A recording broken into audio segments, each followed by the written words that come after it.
Only on 13 News Now, a chat with Chesapeake's newly named police chief. Mark Solesky is speaking tonight for the first time since taking on the new role. City leaders named Solesky as the new top cop late last week. He's taking over at a time when the department faces some challenges, including staffing. New at 6, Alex Littlehales shares how Solesky hopes to address those challenges.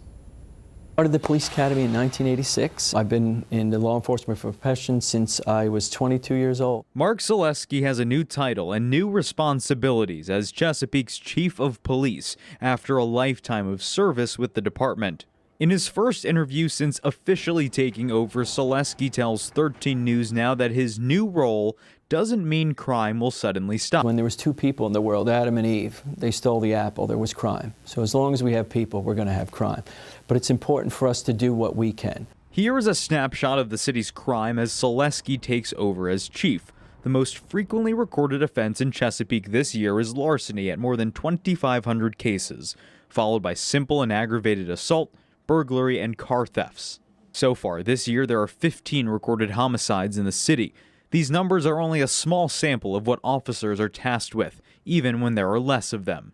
We currently have 43 sworn vacancies. Obviously, we can't do some of the things we'd like to do if we were fully staffed, to be more visible in the community with bike patrols. Solesky says it's too soon to tell if his new role will bring any change to their recruiting efforts. The department will still lean heavily on its full-time recruiter. We have a formalized recruiting plan that our recruiter puts forth with measurable benchmarks. I always found the silver lining in a dark cloud. Chesapeake City Council member Robert Ike says he too would like to see the department's staffing increased. I think right now the police department is more of a reactionary department, going from call to call.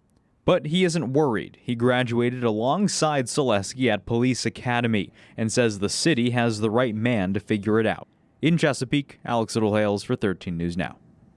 Solesky spent 14 years as the city's deputy chief. He's now the 7th chief in the department's history. He replaces Gilman Wright, who retired on August 1st.